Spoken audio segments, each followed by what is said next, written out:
Good morning, dear students. Dear students, today we will start our lesson from activity 5. In this activity, you have to draw a long, thick straight line on a sheet of white paper using a sketch or a marker pen. इस activity में आपको क्या करना है, आपने एक marker से क्या करनी है, ये ब्लैक पेन से एक लाइन लगा लेनी है, ठीक है। उसके बाद क्या करना है, ग्लास स्लैब लेनी है।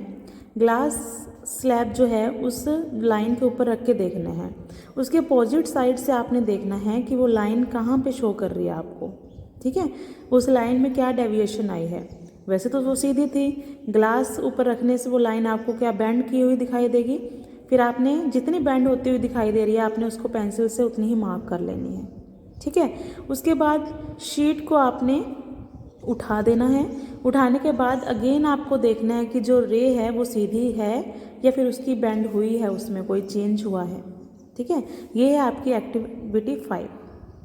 तो इस एक्टिविटी को यहाँ डायग्राम के थ्रू दिखाया गया है कि मान लो ये ग्लास स्लैब है और यहाँ से आपने एक मार्कर या ब्लैक पेन से आपने एक लाइन जो है ड्रॉ की। उसके बाद यहाँ पे ग्लास स्लैब रखने के बाद ये जानी तो सीधी चाहिए थी, ठीक है, लेकिन ऐसे करने के बजाय ये क्या होगी, बेंड होगी, ठीक है। क्योंकि पहले कौन सा मीडियम था, वैक्यूम मीडियम था। अब ये किस में आ गया, डेंसर मीडियम में आ गया। पहले रेयर में थी, फिर डेंसर में थी, तो ये बेंड होगी। बेंड होने के बाद जो बेंड हुई हुई है वो आप इससे दिखाएंगे, ठीक है।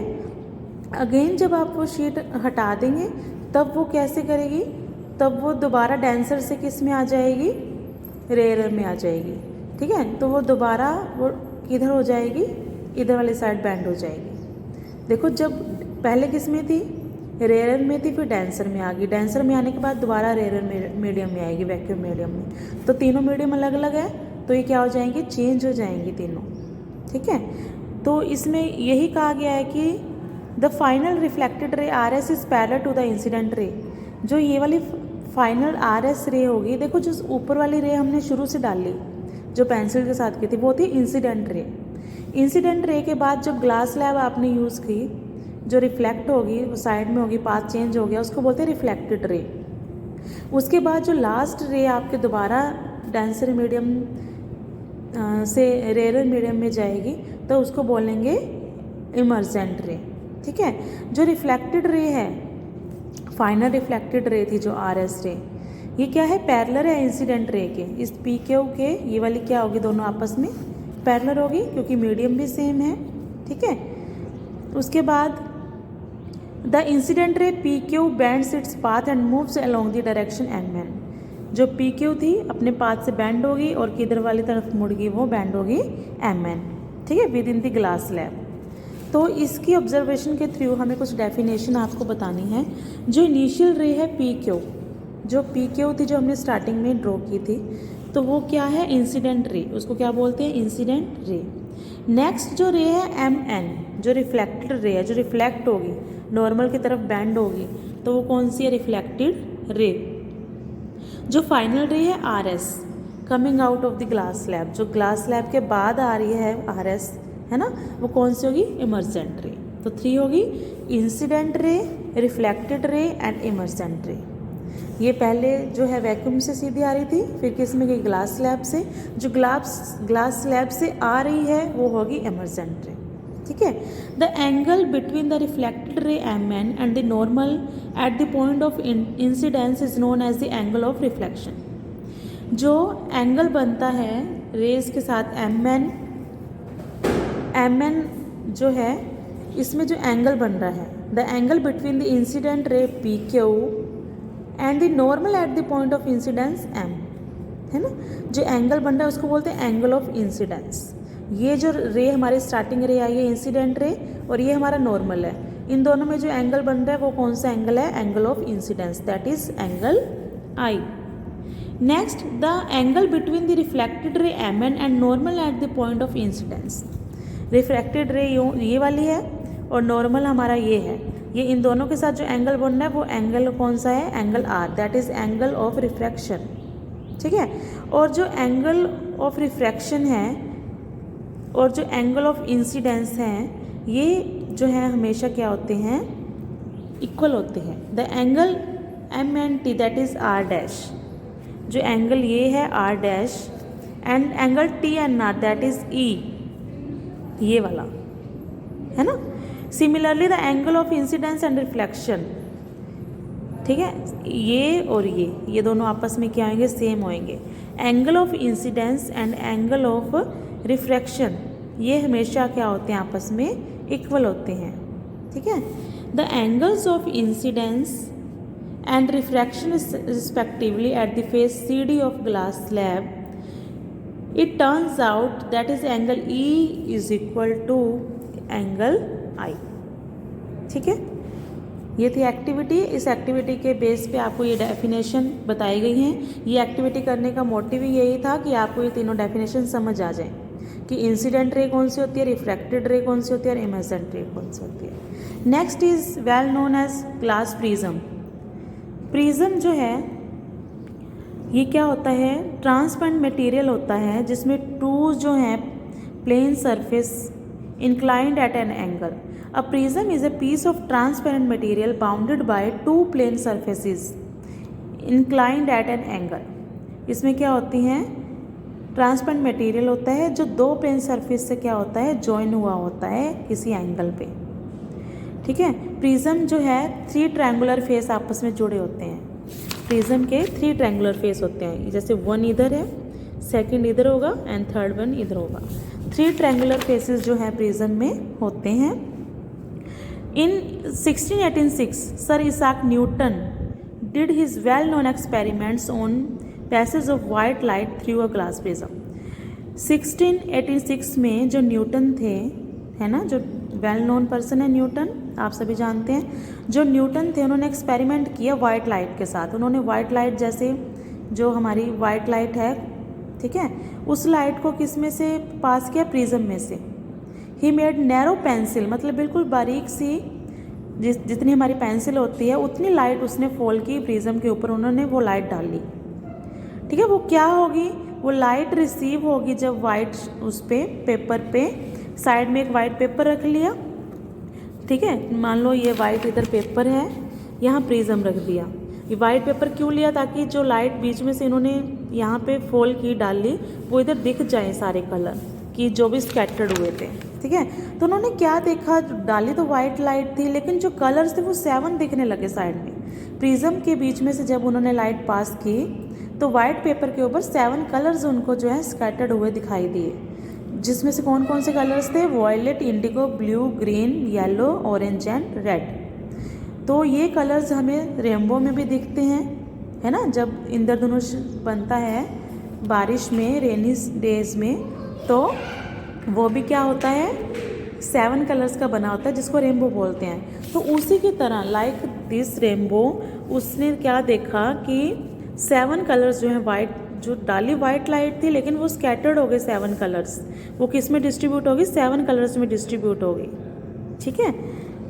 A parallel faced rectangular glass block was not only deviating or bending an incident ray towards its base but was also splitting white light into 7 colors. जैसे उन्होंने वो बीम डाली वो डेविएट होगी, स्कैटर्ड होगी 7 कलर्स में से।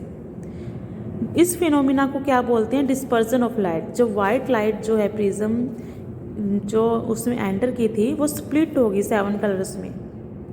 Splitting of white light into 7 colours, 7 colours में डिवाइड हो जाना वाइट लाइट का, उस फिनोमेना को कहते हैं डिस्पर्जन ऑफ लाइट, ठीक है। In air all colours propagate with the same speed but in a material medium light rays of different colours propagate with different speeds. देखो हमने पढ़ा है कि जो एयर है सभी कलर्स में जो है एक जैसी प्रोपेगेट करती है, उसकी स्पीड सेम होती है, ठीक है। बट इन ए मटीरियल, किसी भी मटीरियल में उसकी प्रोपेगेशन जो है वो स्पीड कम हो जाती है। एयर में सभी सेम होती हैं, जो लाइट रेज है उसकी स्पीड सभी की सेम होती है, लेकिन जैसे कोई मटेरियल यूज़ करते हैं तो उसमें स्पीड जो है एयर की वो क्या हो जाती है, डेविएट हो जाती है, कम या ज़्यादा हो जाती है। जैसे ग्लास की बात ले लो, ग्लास में जो वॉयलेट कलर है वो मिनिमम जो है, मिनिमम होती है उसकी एयर की जो प्रोपेगेशन पावर है, ठीक है। जो कलर प्रोपेगेट करते हैं, जो कलर्स में जो एयर प्रोपेगेट करती है वो वॉयलेट में सबसे कम करती है और रेड कलर में सबसे ज़्यादा करती है, ठीक है। Hence the ray of red colour bends minimum towards the base of the prism, क्योंकि रेड सबसे ज़्यादा वो करती है, एयर जो है प्रोपेगेट करती है कलर की, तो वो क्या करती है, red colour bends minimum towards the base, तो जो रेड कलर है वो क्या करेगा, बिल्कुल कम जो है डाइवर्ट होगा बेस की तरफ, ठीक है। उसके बाद जो